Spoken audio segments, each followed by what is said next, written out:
My name is Mike Singh. My graduation year I was class of 2017, and I majored in economics at UCLA, and I also studied mathematics.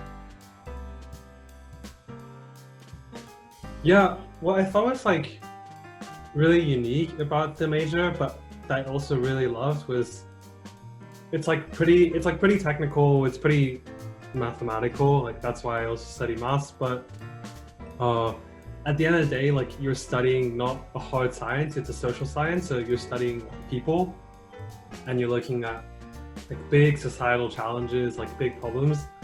And that's why I liked because at the end of the day, like I really like technical analysis and stuff, but I'm more interested in like studying people and looking at societal problems than I am, for example, like looking at nature or physics, for example.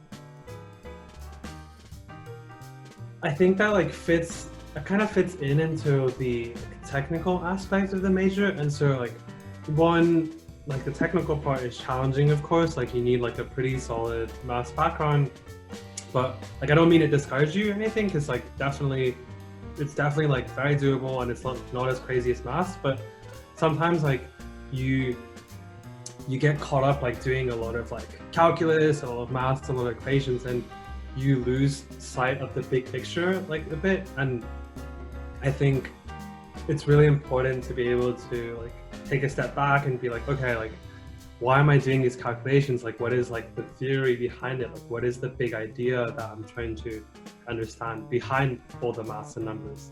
Because I think the ideas are more important than the numbers in themselves.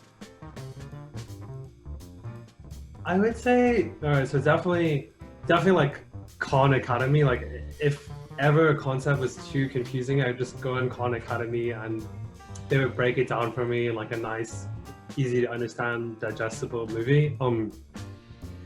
Another resource I would say is like your professors. Like some professors are like great, some are not that great, but like definitely hold on to the great ones. Like go to office hours, like email professors. Just like if there's a concept you don't understand, like don't just go and get the answer right and be happy about that. Like make sure you understand why it's right, and then like constantly go to the office hours to drill that home. And then like finally, like surprisingly enough, your textbook is such a good resource. And once I started reading my textbooks, I was like just mind blown.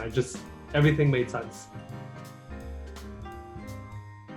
For me, the job search was really rough because I was like, I love econ, so I wanted to do a PhD. So like everything I had done kind of was in like line to get a research degree. Like I took my GREs, I like did it. I did no internships, just like pure research for 3 years, and I did like study abroad at the London School of Economics. But then senior year, I was like, oh, I need a job. So just did like a lot of recruiting.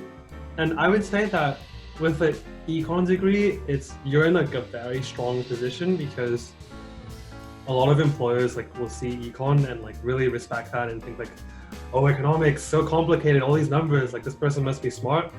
So like definitely leverage that, use that to your advantage, because they know the classes you're taking are like pretty challenging.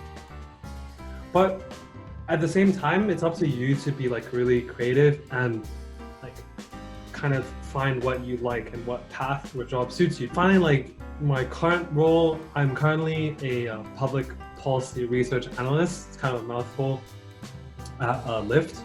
So you can think of me as like a data scientist for the public policy team. So I just like work with a lot of like Lyft's data, and I try to apply that to like the big societal problems I was talking about, such as like calculating the size of Lyft's carbon footprint, or like looking at the impact of maybe like a new tax or legislation on Lyft's overall business.